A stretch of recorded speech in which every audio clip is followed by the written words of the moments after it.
जय हिंद साथियों, मैं आनंद चौहान एक बार फिर से आप सभी का हार्दिक स्वागत करता हूं आपके अपने YouTube channel teaching with Anand Chauhan में। दोस्तों हम पढ़ने वाले हैं भूगोल। जैसा कि आप सभी को पता है येलो बुक दोस्तों आज हमारी येलो बुक की 32वीं क्लास होने वाली है।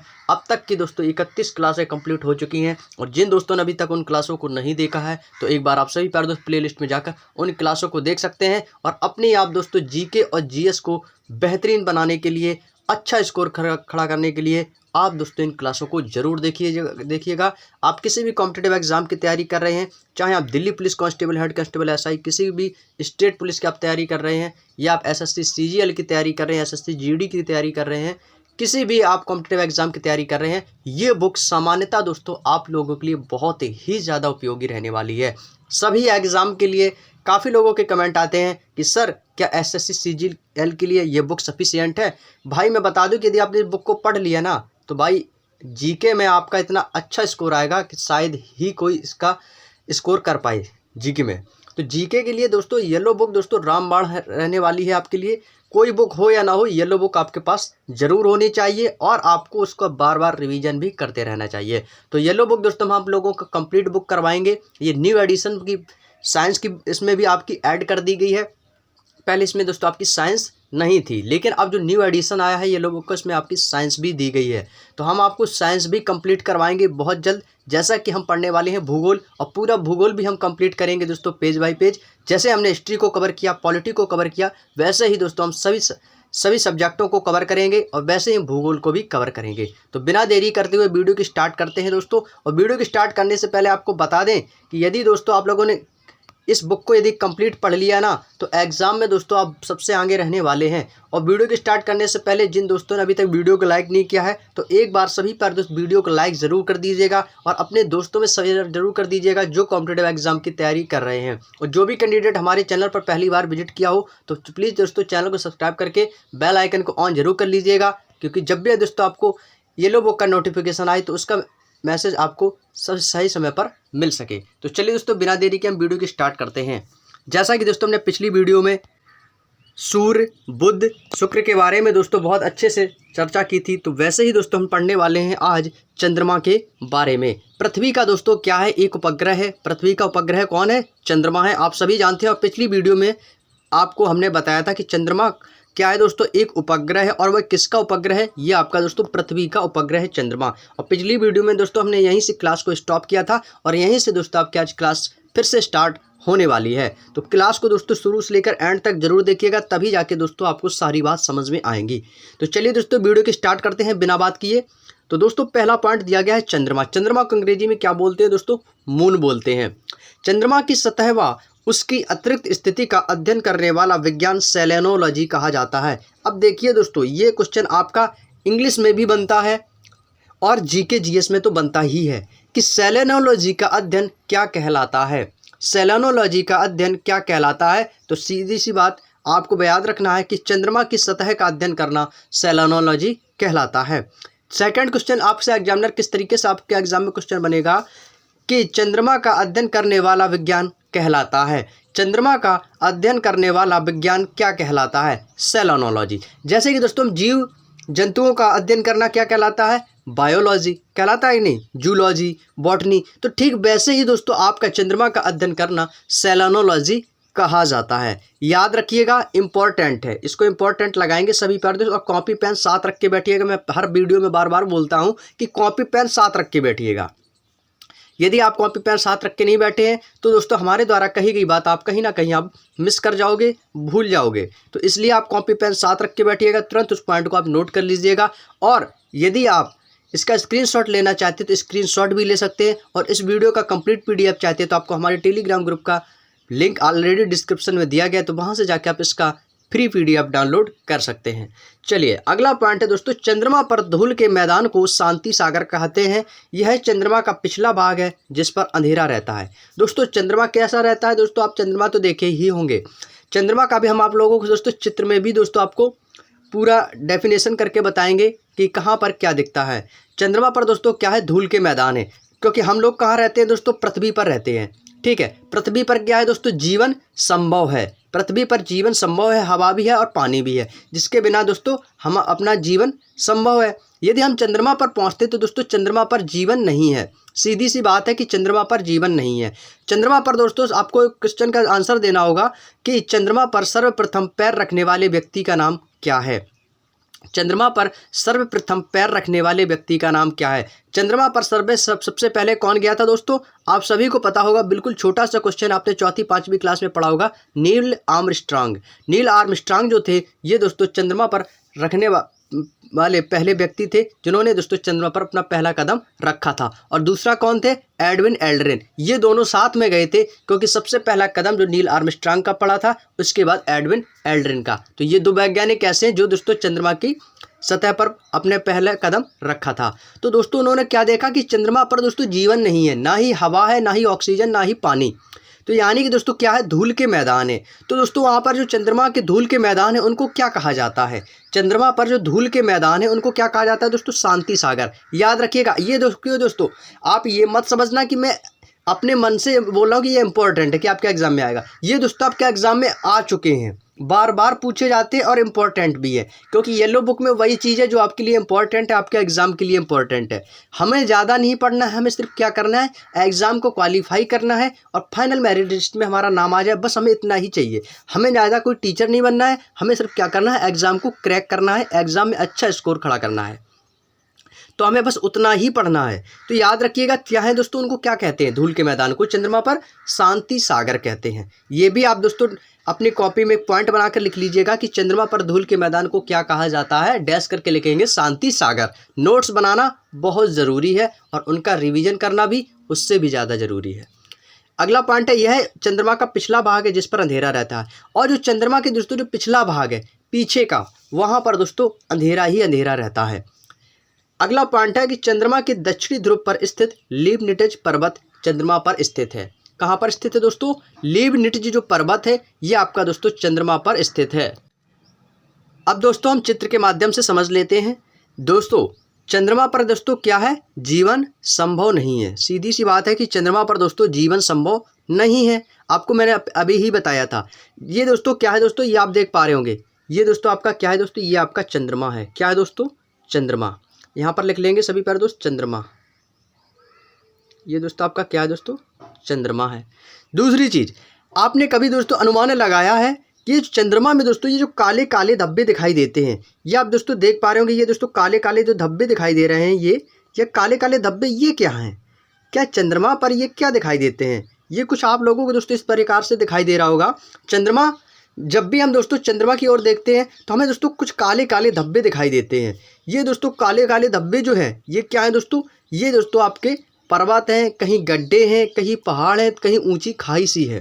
तो ये दोस्तों क्या है, आपका लीबनिट्ज़ पर्वत है। चंद्रमा पर जो काले काले धब्बे दिखाई देते हैं ये गहरे गड्ढे हैं, कुछ आपके दोस्तों पहाड़ भी हैं, और जो कुछ ये वाइट कलर के दोस्तों आपको ये दिखाई देते हैं ये आपके दोस्तों धूल के मैदान के कारण, जिसको दोस्तों शांति सागर कहा जाता है। याद रखिएगा। अब हम दोस्तों चित्र के माध्यम से समझेंगे। और इसकी दोस्तों जो पिछली सतह का भाग है, इसका जो पिछला भाग है वहाँ पर दोस्तों क्या रहता है, अंधेरा अंधेरा रहता है, डार्कनेस एरिया है। कैसा, डार्क एरिया है दोस्तों, डार्क एरिया है, वहाँ पर दोस्तों अंधेरा ही अंधेरा रहता है। दोस्तों आपको बताया है कि चंद्रमा पर दोस्तों क्या, कौन सा पर्वत स्थित है, लीबनिट्ज़ पर्वत है दोस्तों। लीबनिट्ज़ पर्वत दोस्तों आपका चंद्रमा पर स्थित है। कहाँ पर है दोस्तों, आपका चंद्रमा पर स्थित है। और इसकी ऊंचाई दोस्तों कितनी है, 35,000 फुट।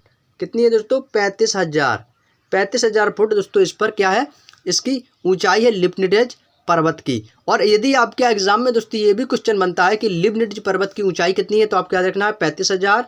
और आपको ये भी पूछा जा सकता है कि लीबनिट्ज़ पर्वत कहाँ पर स्थित है, तो याद रखिएगा दोस्तों कहाँ पर स्थित है, आपका चंद्रमा पर स्थित है।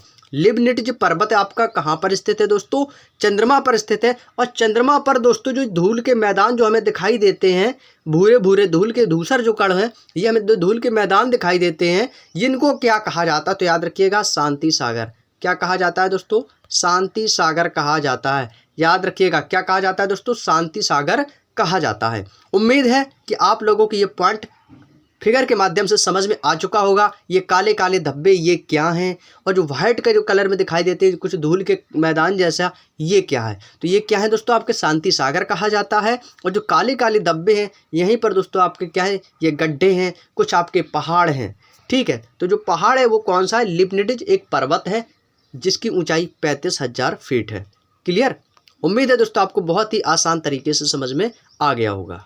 जैसा कि दोस्तों आप बुक में भी देख पा रहे होंगे, बुक में लिखा है कि दोस्तों चंद्रमा का सबसे ऊंचे पर्वत का क्या नाम है दोस्तों, लिबनिट्ज पर्वत। इसकी ऊंचाई दोस्तों कितनी बताई गई है, 35,000 फीट। कॉपी में नोट लिख लेंगे, कॉपी में नोट करके लिखेंगे सभी प्यारे दोस्त। मैं बोल रहा हूँ, एक बार ही बोलूँगा दोस्तों, अपने कॉपी में नोट कर लीजिएगा। चंद्रमा पर स्थित पर्वत का नाम लिबनिट्ज पर्वत है, जिसकी ऊंचाई 35,000 फीट है। कैसे करके लिखेंगे दोस्तों, नोट करके लिखेंगे कि लिबनिट्ज पर्वत कहाँ पर स्थित है, डैश करके लिखेंगे चंद्रमा पर ऊंचाई 35,000 फीट। क्लियर। उम्मीद है दोस्तों आप लोगों को याद हो गया होगा। ये क्वेश्चन दोस्तों काफ़ी लोगों को पहले से भी पता होगा, जो कई सालों से आप कॉम्पिटिटिव एग्जाम की तैयारी कर रहे हैं। जिनको पता नहीं तो अपनी कॉपी में नोट्स जरूर बना के लिख लीजिएगा। अगला है दोस्तों, अगला क्वेश्चन आपसे पूछा जाता है कि जीवाश्म ग्रह किसे कहा जाता है। मोस्ट इंपॉर्टेंट लगाएंगे इसके लिए। आपके सभी कॉम्पिटिटिव एग्जाम के साथ साथ आपके बड़े बड़े फॉर्मेट के जो एग्जाम होते हैं, CGL, MTS, CHL वगैरह में, उनमें भी दोस्तों आपके क्वेश्चन बनते हैं। दिल्ली पुलिस, यूपी पुलिस हुआ, किसी भी स्टेट का आप एग्जाम की तैयारी कर रहे हैं, इनमें ये सभी क्वेश्चन आपके बनते हैं। क्योंकि जीके और जीएस का सिलेबस तो सेम वही है। जीके जीएस का सिलेबस तो सेम वही है कि हम लोगों को क्या लगता है कि आप लोगों को ये लगता होगा कि रेलवे की तैयारी करें तो उसके लिए जीके जीएस अलग पढ़नी होगी, ठीक है। यूपी पुलिस की तैयारी करें तो उसके लिए अलग करनी होगी। देखिए सिलेबस सबका सेम है, थोड़ा बहुत ऊपर नीचे होता है, डिफरेंस होता है। जैसे कि यदि आप किसी स्टेट की पुलिस की तैयारी कर रहे हैं तो वहाँ से उस स्टेट की, जैसे कि यूपी जी के, अपने यूपी स्टेट का कोई भी एग्ज़ाम होता है तो यूपी जी के आती है, MP स्टेट का कोई भी एग्ज़ाम हुआ तो MP जी के आती है। तो ये स्टेट वाइज दोस्तों उनका थोड़ा फॉर्मेट अलग हो जाता है जीके का, लेकिन बाकी जो जीके जीएस है आपकी, मैथ रीजनिंग, वो तो सेम ही रहने वाली है। तो उसमें दोस्तों आपको कोई बदलाव नहीं करना है, ठीक है। आपके पास जो भी बुक हो रीजनिंग की तो आपके पास कोई भी बुक हो, आपको क्या करनी है, प्रैक्टिस करनी है। रीजनिंग मैथ क्या चाहती है, प्रैक्टिस। जितनी अच्छी प्रैक्टिस करोगे उतना ज़्यादा आप अच्छा परफॉर्मेंस आप एग्जाम में दिखा पाओगे। चलिए अगले पॉइंट की ओर चलते हैं। अगला पॉइंट है कि सूर्य के संदर्भ में चंद्रमा की परिक्रमा की अवधि कितनी है, 29.53 29.53 दिन, यानी कि हम कह सकते हैं कि 29 दिन 12 घंटे 44 मिनट 2.8 सेकेंड होती है। इस समय को एक चंद्रमास या दोस्तों साइडोनिक मास कहते हैं। सबसे अच्छा क्वेश्चन यहाँ पे आपके लिए बन के आया है और एग्जामिनर यहाँ से एक क्वेश्चन 100% आपसे पूछेगा कि सूर्य के संदर्भ में चंद्रमा की परिक्रमा की अवधि क्या है। या आपसे दोस्तों इस तरीके से भी दे सकता है ऑप्शन में कि 29.53 दिन, ठीक है, पॉइंट में भी दे सकता है, या आपको दोस्तों इस फॉर्मेट में भी दे सकता है कि 29 दिन 12 घंटे 44 मिनट 2.8 सेकेंड। तो दोस्तों इसको क्या कहते हैं, एक चंद्रमास बोला जाता है, एक चंद्रमास या एक साइनोडिक मास। साइनोडिक मास कह सकते हैं और एक चंद्र मास भी कह सकते हैं। क्लियर।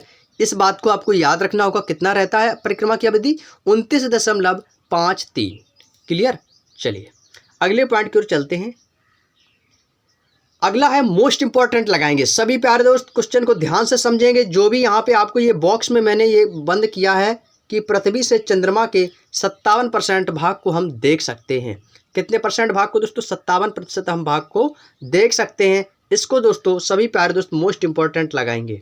आपके एग्जाम में सबसे अधिक बार क्वेश्चन पूछे जाने वाला और सबसे बेहतरीन क्वेश्चन और very very most important question, पृथ्वी से चंद्रमा का हम कितने प्रतिशत भाग देख सकते हैं। आपके अभी तक के सभी एग्जामों में ये क्वेश्चन पूछा जा चुका है और आगे भी दोस्तों आपसे पूछा जाएगा। पृथ्वी से चंद्रमा का कितने प्रतिशत भाग हम देख सकते हैं, 54, 55, 56, 57। इस तरीके से दोस्तों आपके बहुविकल्पीय क्वेश्चन बनते हैं एग्जाम में। यदि आपको पता है कि पृथ्वी से हम चंद्रमा का 57% भाग देख सकते हैं तो बिल्कुल सही जवाब है आप सभी का। 57% भाग जो है दोस्तों हम पृथ्वी से चंद्रमा का देख सकते हैं। हम लोग कहाँ रहते हैं दोस्तों, पृथ्वी पर रहते हैं और पृथ्वी से तो दोस्तों हम चंद्रमा को देख ही सकते हैं ना, देख सकते हैं कि नहीं। तो चंद्रमा को दोस्तों हम जब भी देखते हैं तो चंद्रमा क्या हमें पूरा दिखाई देता है, चंद्रमा क्या हमें पूरा दिखाई देता है। हमें चंद्रमा दोस्तों पूरा नहीं दिखाई देता है, क्योंकि दोस्तों चंद्रमा का पिछला भाग तो हम देख ही नहीं पाते हैं, क्योंकि वहाँ पर दोस्तों क्या है, अंधेरा ही अंधेरा है, तो अंधेरे में तो हम देख नहीं पाते हैं। लेकिन दोस्तों हमें चंद्रमा का जो भी हिस्सा दिखाई देता है वो दोस्तों हम पूरे चंद्रमा का 57% भाग जो है हम देख सकते हैं। चंद्रमा का जो हमें भाग दिखाई देता है, जब आप देखते हैं कि जब चंद्रमा दोस्तों पूरा गोल दिखाई देता है तब उस समय हम दोस्तों चंद्रमा का 57% भाग पृथ्वी से ही हम देख लेते हैं। पृथ्वी से ही हम देख लेते हैं चंद्रमा का 57% भाग।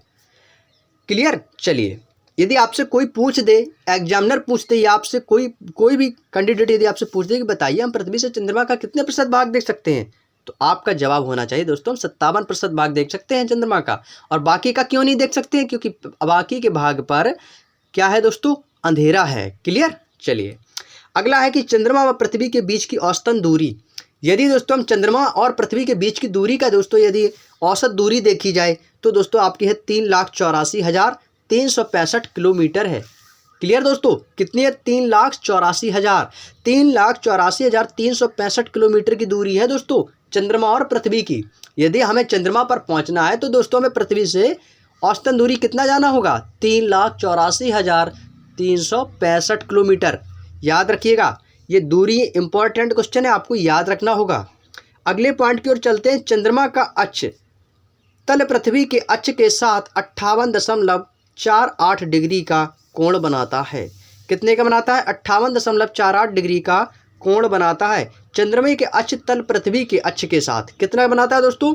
58.48 डिग्री का कोण बनाता है। दोस्तों आपके एग्जाम में यदि क्वेश्चन बनता है कि पृथ्वी अपने अंश से कितने अंश झुकी हुई है, तो आपका आंसर आना चाहिए दोस्तों 23.5 अंश। कितनी? 23 सही 1/2 अंश झुकी हुई है। ये आपके एग्जाम में क्वेश्चन आ चुका है और शायद मैंने आपको पिछली वीडियो में भी ये पृथ्वी पढ़ाया था, पृथ्वी के बारे में बताया था, तब भी मैंने आपसे दोस्तों बताया था। क्योंकि दोस्तों हमें क्या करना है, बार बार हमें उन क्वेश्चनों का रिवीजन भी करना होता है। ये नहीं कि आपने नोट्स बना लिए, एक बार पढ़ लिया तो आपको लगा कि हाँ मुझे याद हो गया, लेकिन आप कुछ समय के लिए याद रख पाएंगे, बाकी इस बाद आप भूल जाएंगे। तो बीच बीच में आपको रिवीजन करना भी जरूरी है। तो कितने अंश झुकी है? 23.5 अंश। ठीक उसी प्रकार चंद्रमा का अक्ष तल पृथ्वी के साथ कितने अंश का कोण बनाता है? 58.48 अंश का कोण बनाता है। क्लियर। चलिए, अगले पॉइंट की ओर चलते हैं। अगला पॉइंट है चंद्रमा पृथ्वी के अक्ष के लगभग समानांतर है। कैसे दोस्तों समानांतर है? इसका परिक्रमण पथ भी कैसा है? दीर्घ वृत्ताकार। दीर्घ मीन्स क्या होता है दोस्तों? बड़े वृत्ताकार के समान है। चंद्रमा पृथ्वी के अक्ष के लगभग तो दोस्तों समान है, लेकिन इसका जो परिक्रमण यानी चक्कर का जो पथ है, जब पृथ्वी के आगे सूर्य का चक्कर लगाती है तो परिक्रमण जो पथ है उसका रास्ता है वह दोस्तों कैसा है? दीर्घ वृत्ताकार है। दीर्घ वृत्ताकार है। अगले पॉइंट की ओर चलते हैं। चंद्रमा सूर्य की परिक्रमा लगभग कितने दिन में पूरी करता है? मोस्ट इंपॉर्टेंट लगाएंगे, 29 दिन में पूरी करता है। चंद्रमा सूर्य की परिक्रमा लगभग कितने दिनों में पूरी करता है? 29 दिन में पूरी करता है। और इसी समय को हमने आपसे अभी क्या डिस्कस किया था? क्या बोलते हैं? एक चंद्रमास या एक साइनोडिक मास कहा जाता है। कितने दिन बताया था? 29 दिन। लगभग में आता है दोस्तों, कोई एग्जैक्ट नहीं है। इसमें कुछ मिनट भी हैं और कुछ आपकी सेकंड है और कुछ मिली सेकंड भी हैं। लेकिन दोस्तों आपके एग्ज़ाम में ये आपके ऑप्शन पे डिपेंड करता है। तो आपको दोस्तों मैंने दोनों ही भाषा में आपको बता दिए हैं। यदि आपसे पूछा जाए कि चंद्रमा सूर्य की परिक्रमा लगभग कितने दिन में पूरी करता है, अभी आपके क्वेश्चन किस में देता है? 29 दिन में देता है, या दोस्तों घंटे में देता है। तो घंटे में भी मैंने आपको बता दिया था। घंटे में कितना लगता है दोस्तों? आपको मैंने अभी बताया था कि 29 दिन 12 घंटे 44 मिनट 2.8 सेकंड। 29 दिन तो लगते ही हैं, साथ में दोस्तों 12 घंटे 44 मिनट और 2.8 सेकंड का भी समय लगता है। अब ये आपके ऑप्शन पर डिपेंड कर देगा। क्लियर। चलिए, और इसी को हम क्या बोलते हैं? एक चंद्रमास या एक साइनोडिक मास। अगला पॉइंट दिया गया है कि अपोलो यान के अंतरिक्ष यात्रियों द्वारा चंद्रमा की चट्टानों का कुछ भाग लाया गया। दोस्तों अपोलो यान द्वारा जो अंतरिक्ष यात्री गए हुए थे, उन्होंने दोस्तों चंद्रमा का चित्र लिया है, चट्टानों का यह कुछ भाग का चित्र लिया है, जिससे यह पता चला कि चंद्रमा भी उतना ही पुराना है जितना कि पृथ्वी। चंद्रमा उतना ही पुराना है कि जितनी पुरानी पृथ्वी है, कि 460 करोड़ वर्ष इन चट्टानों में टाइटेनियम धातु अधिक मात्रा में है। अब देखिए एग्जामिनर आपको यहाँ पर कैसे फंसाएगा। एग्जामिनर आपको यहाँ पर कैसे फंसाएगा समझिएगा क्वेश्चन को। पहले आप तो क्वेश्चन को समझेंगे। यदि आपसे एग्जाम में पूछा जाए कि, या आपसे कोई भी पूछ भी सकता है कि चंद्रमा कितना पुराना है, तो आपका दोस्तों सीधा सा जवाब होना चाहिए कि चंद्रमा उतना ही पुराना है जितनी कि पृथ्वी। जितनी पृथ्वी पुरानी है उतना ही चंद्रमा भी पुराना है। तो कितना है? 460 करोड़ वर्ष। लगभग में कह सकते हैं, हो तो ज़्यादा भी सकता है। 460 करोड़ वर्ष दोस्तों चंद्रमा पुराना है, और इतनी ही पुरानी हमारी क्या है दोस्तों? पृथ्वी है। और इन चट्टानों में दोस्तों टाइटेनियम धातु अधिक मात्रा में है। दोस्तों यदि आपसे पूछा जाए कि चंद्रमा में कौन सी धातु सबसे सर्वाधिक मात्रा में है, तो आप कह सकते हैं टाइटेनियम धातु। तो आप वो यदि आपसे पूछते कि टाइटेनियम धातु कैसे है, आपको कैसे पता कि टाइटेनियम धातु सबसे अधिक मात्रा में है, तो आप दोस्तों उसको समझाने के लिए, एग्जामिनर को समझाने के लिए, या किसी को कोई भी आपसे यदि क्वेश्चन डिस्कस कर रहा है तो आपको उसके समझाने के लिए सीधा सा आप बता सकते हैं कि अंतरिक्ष यात्री जो थे वो अपोलो यान द्वारा चंद्रमा पर गए थे, तो वहाँ से उन्होंने कुछ चट्टानों का कुछ भाग का फोटो लिया। उसके बाद दोस्तों ने पता चला कि चंद्रमा उतना ही पुराना है जितनी की पृथ्वी, और उन चट्टानों में दोस्तों क्या है, टाइटेनियम धातु की मात्रा सर्वाधिक है। तो चंद्रमा पर जो भी चट्टानें हैं, जो भी आपके विशालकाय चट्टानें हैं, पर्वत हैं, उनमें दोस्तों क्या है, टाइटेनियम की मात्रा सर्वाधिक पाई जाती है। क्लियर। चलिए, बिल्कुल इजी फॉर्मेट है। यदि आप दोस्तों दिमाग को कंसंट्रेट करके हमारी बातों को ध्यान से सुन रहे होंगे, अपनी नोट्स बना रहे होंगे, तो आपको दोस्तों बिल्कुल सारी बात समझ में आ रही होंगी। इसमें कन्फ्यूज़न वाली दोस्तों कोई भी बात नहीं है। अगला पॉइंट यहाँ से चंद्रमा दोस्तों हमारा कंप्लीट होता है। अब बात करते हैं सुपरमून की। आप देख रहे होंगे कि इसमें आप कहेंगे कि सुपरमून में तो एक ही पॉइंट दिया गया है। तो दोस्तों येलो बुक की सबसे खास बात तो यही है कि इसमें वही लिखा है जो आपका इम्पोर्टेंट है, बाकी की दोस्तों में आला से कोई मतलब नहीं है। समझ गए दोस्तों, इसमें हमें वही पढ़ना है जो आपके लिए इम्पोर्टेंट है। अब बात करते हैं सुपरमून की।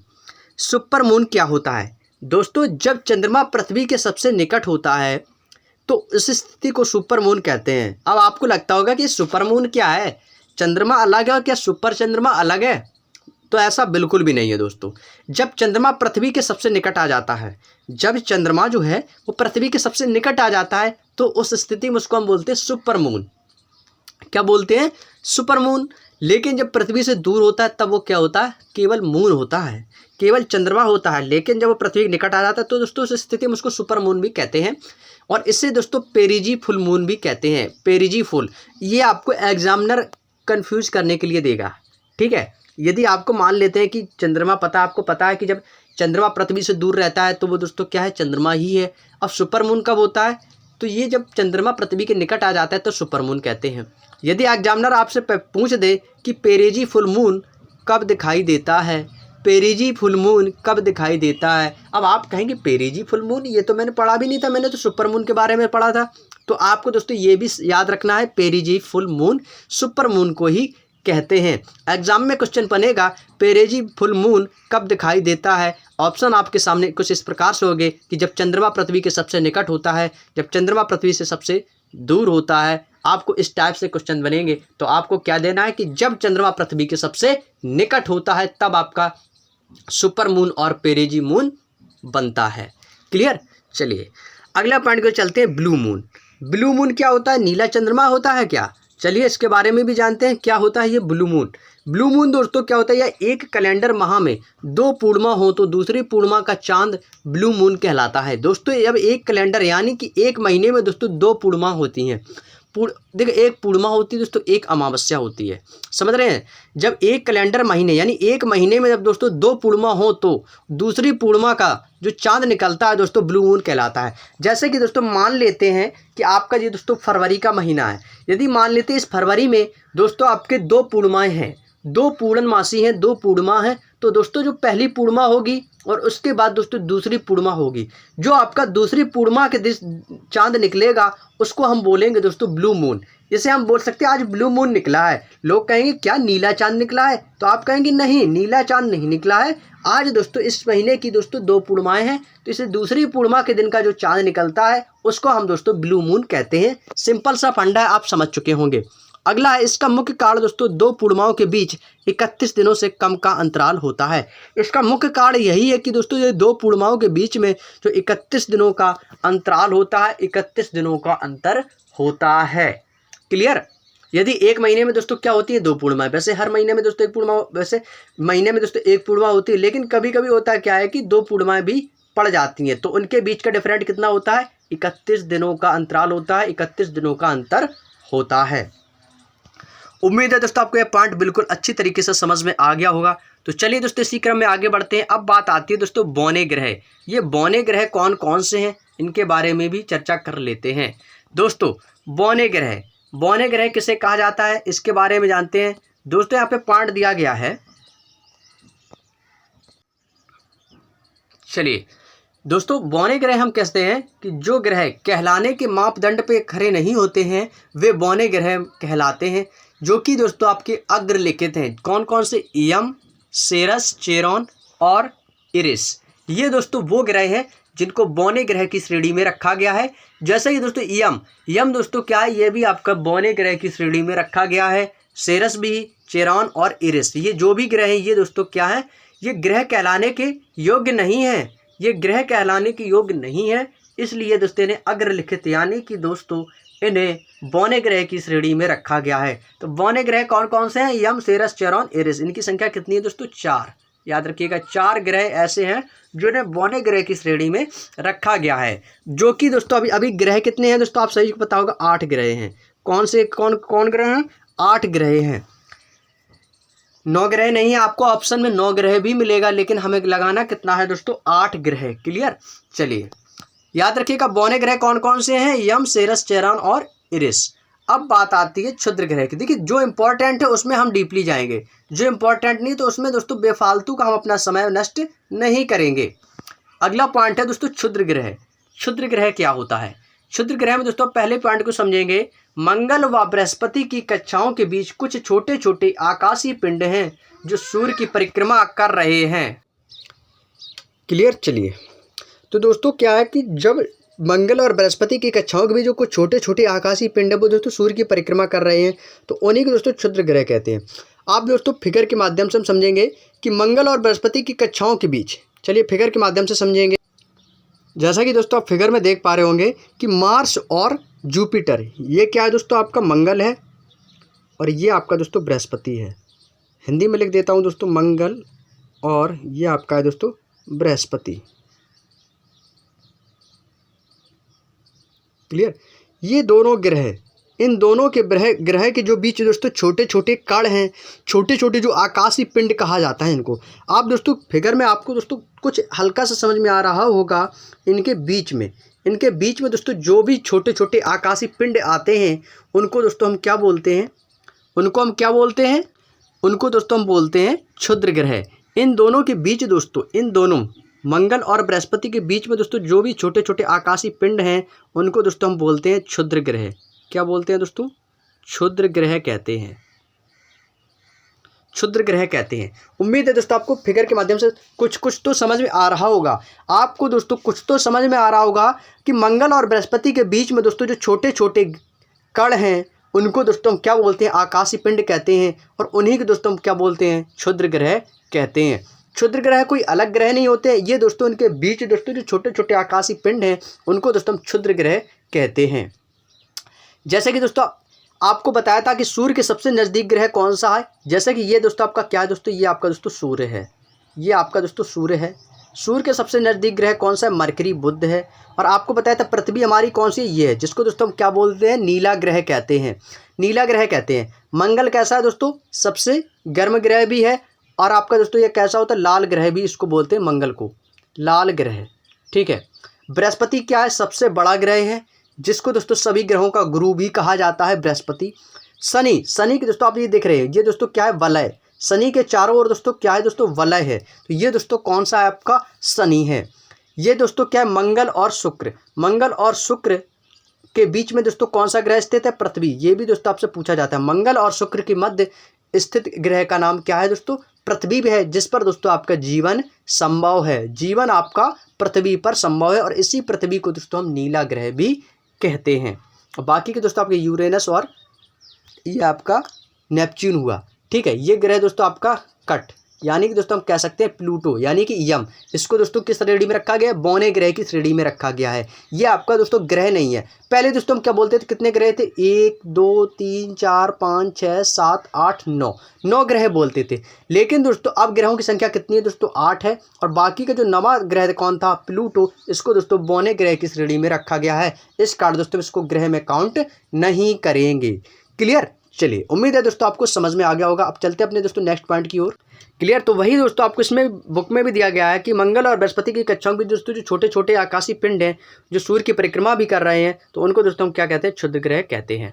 अगला है कि क्षुद्र ग्रह जब पृथ्वी से टकराता है तो पृथ्वी की पृष्ठ पर विशाल गर्त बन जाता है। विशाल गर्त यानी हम बोल सकते हैं विशाल गड्ढा बन जाता है, जो कि दोस्तों आपका लोनार झील महाराष्ट्र में स्थित है, इसका उदाहरण है। दोस्तों लोनार झील में एक विशाल गर्त है, विशाल गड्ढा है, जो कि आपके महाराष्ट्र में स्थित है। ये इसका एग्जाम्पल है, क्योंकि दोस्तों कई साल पहले दोस्तों आपका एक क्षुद्र ग्रह पृथ्वी से टकराया था, जिसमें दोस्तों पृथ्वी की पृष्ठ पर दोस्तों एक विशाल गड्ढा सा बन गया था, जो कि आपकी लोनार झील महाराष्ट्र में स्थित है। वहाँ पर दोस्तों ये विशाल गर्त बना हुआ है आज भी।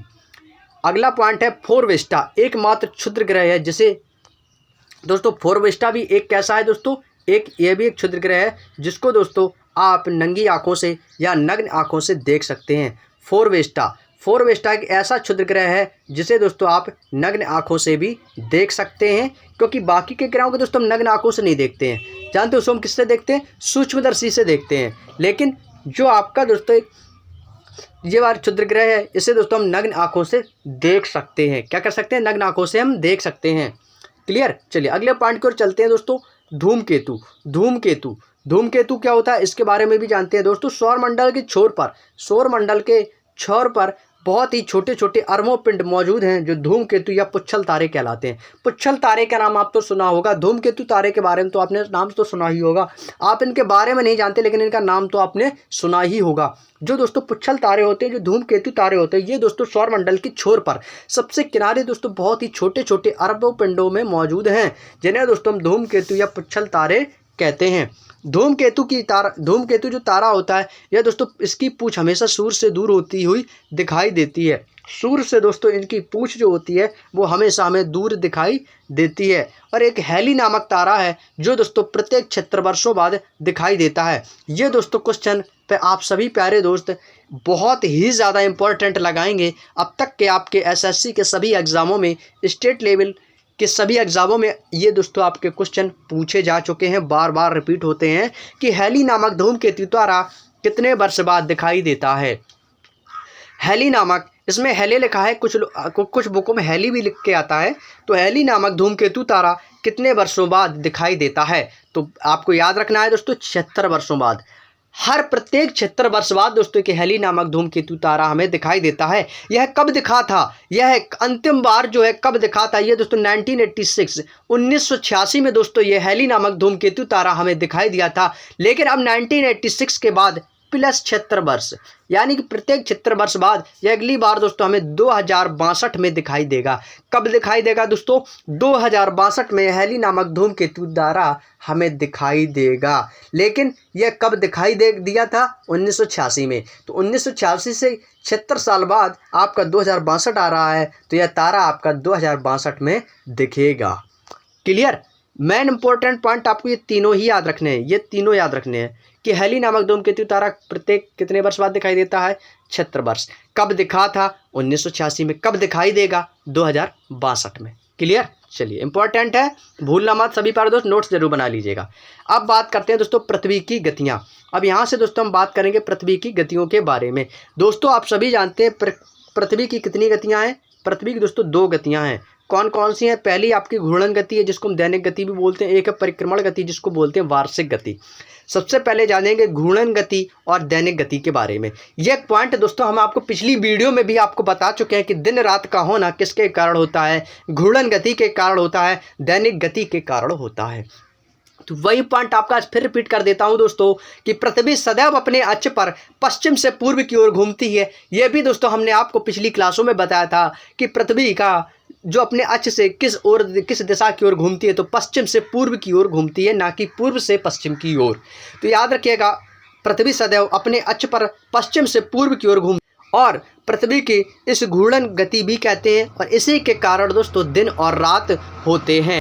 इसी कारण दोस्तों आपके दिन रात होते हैं, और इसी को दोस्तों हम दैनिक गति या घूर्णन गति भी कहते हैं। अगला पॉइंट है दोस्तों परिक्रमण गति या दोस्तों वार्षिक गति। दोस्तों पृथ्वी सूर्य के चारों ओर क्या होती है? एक दीर्घ वृत्ताकार मार्ग में परिक्रमा कर रही है, जिसे दोस्तों परिक्रमण या वार्षिक गति कहते हैं। और पृथ्वी को सूर्य की परिक्रमा करने में लगभग 365 दिन 6 घंटे लगते हैं। और पृथ्वी की इस गति के कारण दोस्तों ऋतुएं बदलती रहती हैं। सर्दी, गर्मी, बरसात, ये सभी क्या है? आपकी ऋतुएं हैं दोस्तों।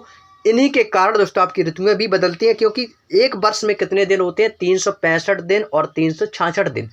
365 दिन आपका साधारण वर्ष में होता है और 366 दिन आपका एक लीप ईयर में होता है। तो वही आपका बताया गया कि सूर्य पृथ्वी का चक्कर दोस्तों लगभग 365 दिन 6 घंटे में पूरा करती है, जिसके कारण दोस्तों जो बीच में जो समय आते हैं उस कारण दोस्तों उनकी ऋतुएं बदलती रहती हैं। क्लियर। जैसे कि दोस्तों अभी सर्दी समाप्त हुई, अब दोस्तों आपका यहाँ से गर्मी आना स्टार्ट हुई, गर्मी का सीजन अब स्टार्ट हो रहा है। तो ठीक वैसे ही दोस्तों आपकी ऋतुएं भी बदलती हैं और सूर्य पृथ्वी का चक्कर लगभग 365 दिन 6 घंटे में पूरा करती है। अगला पॉइंट, उपसौर और अपसौर। उपसौर और अपसौर ये दोस्तों मोस्ट इंपॉर्टेंट है। यहाँ पे काफ़ी लोगों को दोस्तों कन्फ्यूज़न होता है और इस कन्फ्यूज़न को आप लोगों को आज से ही दूर करना है। कन्फ्यूज़ नहीं होना है, हमें क्वेश्चन का आंसर बिल्कुल सटीक लिखना है। उपसौर और अपसौर सेम वॉइस आ रही है। उपसौर में बात करते हैं कि जब पृथ्वी सूर्य से अत्यधिक पास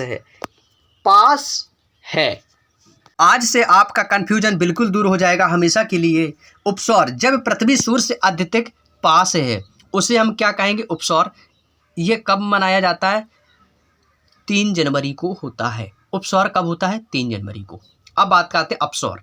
जब पृथ्वी सूर्य से अधिकतम दूरी पर होती है उसे अपसौर कहते हैं। यह कब होता है, 4 जुलाई को।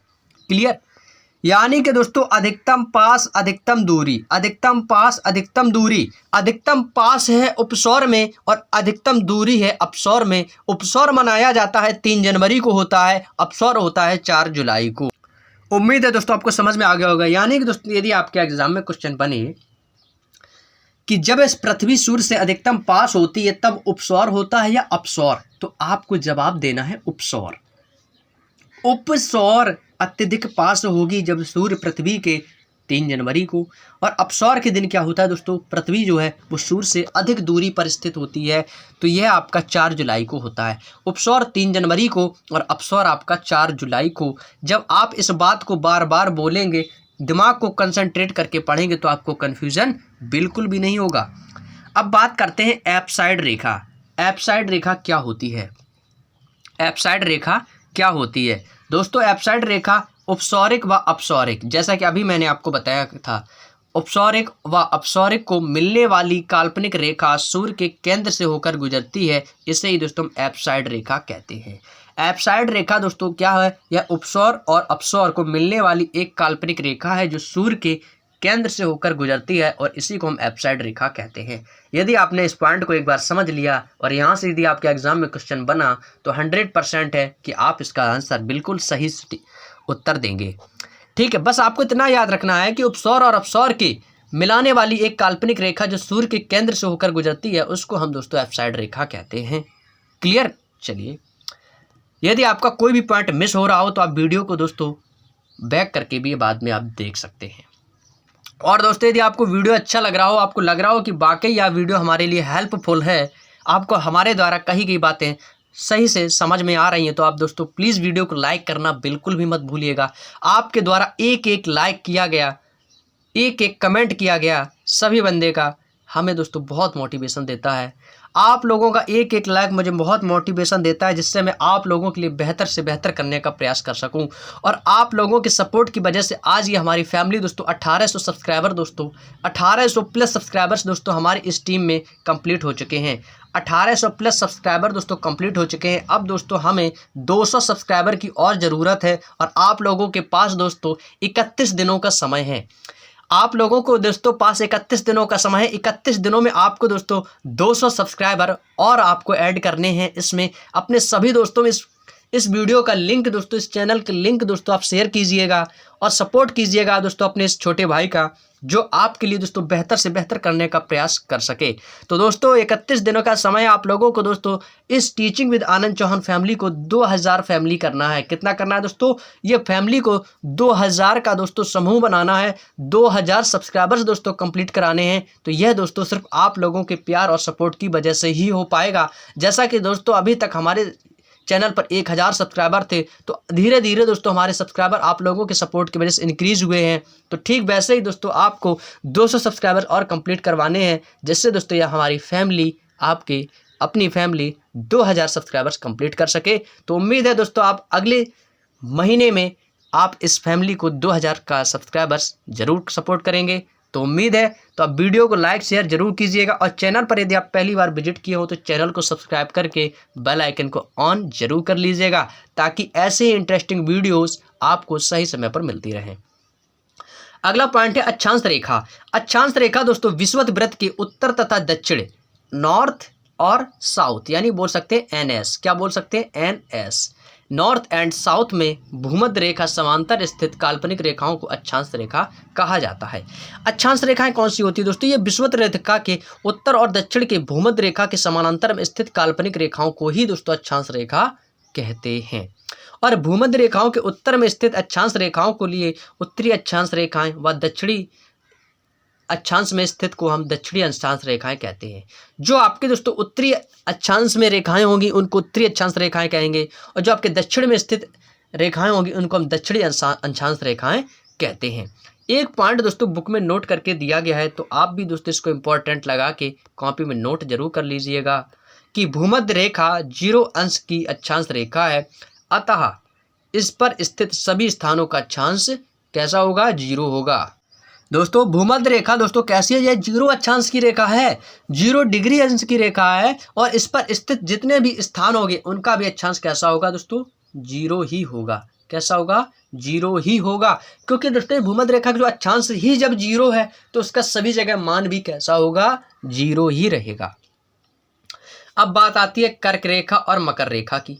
कर्क रेखा दोस्तों क्या है? भूमध्य रेखा के उत्तर में 23.5 अंश या अक्षांश को हम कर्क रेखा कहते हैं और मकर रेखा के भूमध्य रेखा में दक्षिण में 23.5 अंश अक्षांश को हम मकर रेखा कहते हैं।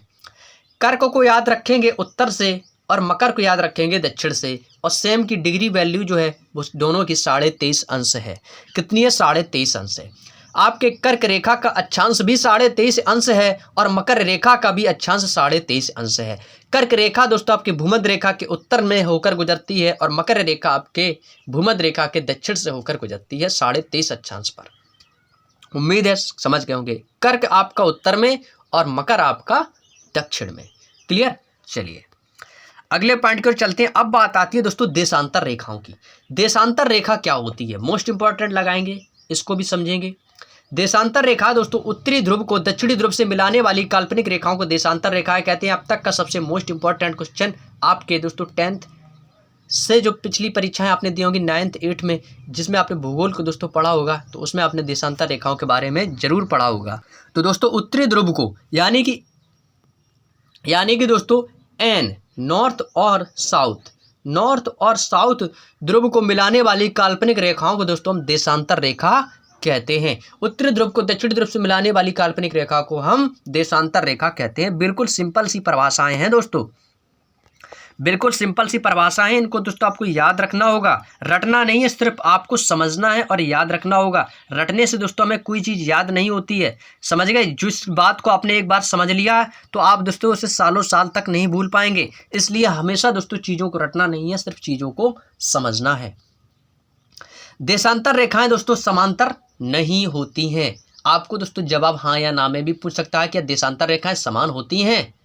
हाँ या ना? तो सीधी सी बात है कि नहीं भाई, देशांतर रेखाएं समांतर नहीं होती हैं। हाँ, इनकी रेखाओं की लंबाई बराबर हो सकती है, लेकिन इनकी दोस्तों समांतर नहीं हो सकती है।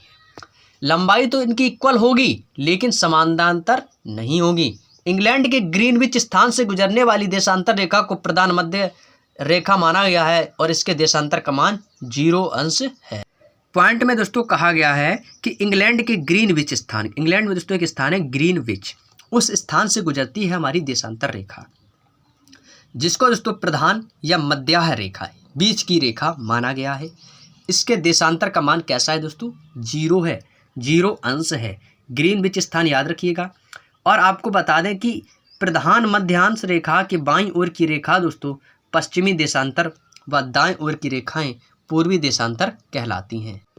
कहने का मतलब दोस्तों यह है कि प्रधान मध्याह्न रेखाएं जो बाईं ओर की रेखाएं वो पश्चिमी देशांतर और जो दाईं ओर की रेखाएं हैं, जो दाईं ओर की रेखाएं हैं वो दोस्तों पूर्वी देशांतर कहलाती हैं। अगला पॉइंट, एक देशांतर की दूरी तय करने में कितना समय लगता है? यदि आपसे पूछा जाए कि एक देशांतर की दूरी तय करने में हमें कितना समय लगता है, लगभग 4 मिनट का हमें समय लगता है दोस्तों। 4 मिनट में हम दोस्तों एक देशांतर की दूरी तय करते हैं। चाहे आपका उत्तरी देशांतर हो या आपका दक्षिणी देशांतर हो, दोनों का समय कैसा है, इक्वल है, बराबर है। दो देशांतर रेखाओं के बीच की दूरी गोरे नाम से जानी जाती है। गोरे, कोई गोरी नहीं है कि आप समझिए बिल्कुल गोरा है दोस्तों। दो देशांतर रेखाओं के बीच की दूरी को दोस्तों गोरे नाम से जानी जाती है, गोरे नाम दिया गया है। अगले पॉइंट की ओर चलते हैं दोस्तों। अगला पॉइंट है कर्क संक्रांति। इसके बाद आती है मकर संक्रांति। मकर संक्रांति तो आप लोग भी मनाते होंगे ना। तो दोस्तों सबसे पहले बात करते हैं कर्क संक्रांति। कर्क संक्रांति दोस्तों आपका प्रत्येक 21 जून को सूर्य कर्क रेखा पर लंबवत पड़ता है। लंबवत यानी इस टाइप से लंबवत पड़ता है। इसे दोस्तों हम कर्क संक्रांति कहते हैं, जो कि आपका 21 जून को मनाया जाता है और इस दिन उत्तरी गोलार्ध का सबसे बड़ा दिन होता है। आप जानते हैं उत्तरी गोलार्ध और एक दक्षिणी गोलार्ध। उत्तरी गोलार्ध का सबसे बड़ा दिन 21 जून होता है और दक्षिणी गोलार्ध का सबसे बड़ा दिन 22 दिसंबर होता है। ये क्वेश्चन 21 जून और 22 जून उत्तरी गोलार्ध दक्षिणी गोलार्ध, इनको दोस्तों आपको अपने दिमाग में इस तरीके से फोटो कॉपी करके छाप लेना है कि जैसे ही आपके एग्जाम में क्वेश्चन आए, क्योंकि इस एग्जाम में आपको 21 जून और 22 दिसंबर दोनों क्वेश्चन में सेम ऑप्शन मिलते हैं जो आपको कन्फ्यूज़ करने के लिए होते हैं। लेकिन आपको कन्फ्यूज़ नहीं होना है मेरे प्यारे दोस्त। आपको याद रखना है कि उत्तरी गोलार्ध का सबसे बड़ा दिन 21 जून को होता है और दक्षिणी गोलार्ध का सबसे बड़ा दिन 22 दिसंबर को होता है। तो दोस्तों कर्क संक्रांति का सीधा सा फंडा है कि 21 जून को सूर्य कर्क रेखा पर लंबवत पड़ता है और उसको हम दोस्तों कर्क संक्रांति कहते हैं। और इसी दिन आपका सूर्य जो है उत्तरी गोलार्ध का सबसे बड़ा दिन कहलाता है, जो कि 21 जून को होता है। मकर संक्रांति दोस्तों आपका 22 दिसंबर को सूर्य मकर रेखा पर स्थित होते हैं दोस्तों। ये भी आपका लंबवत ही पड़ते हैं, इनको दोस्तों मकर संक्रांति कहते हैं। और इस दिन आपका दक्षिणी गोलार्ध का सबसे बड़ा दिन 22 दिसंबर को होता है। उत्तरी गोलार्ध का सबसे बड़ा दिन 21 जून और दक्षिणी गोलार्ध का सबसे बड़ा दिन 22 दिसंबर को होता है। क्लियर। चलिए आगे बढ़ते हैं दोस्तों। आगे है विषुव। विषुव क्या होता है, विषुव के बारे में जानते हैं दोस्तों। आपको यहाँ से कुछ नई नई चीज़ों के बारे में भी आज पता चलेगा कि कौन सी नई चीज़ें हैं जो हमें दोस्तों आज हम पढ़ने वाले हैं नई चीज़ों के बारे में। दोस्तों बात करते हैं विषुव की।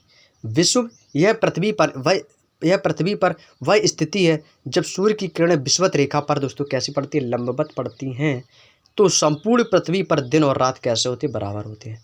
कहते हैं ना कि भाई दिन यार बहुत बड़ा है, रात छोटी हो रही है। जैसा कि प्रेजेंट टाइम में रात छोटी होती है, दिन कैसा होता है, बड़ा होता है।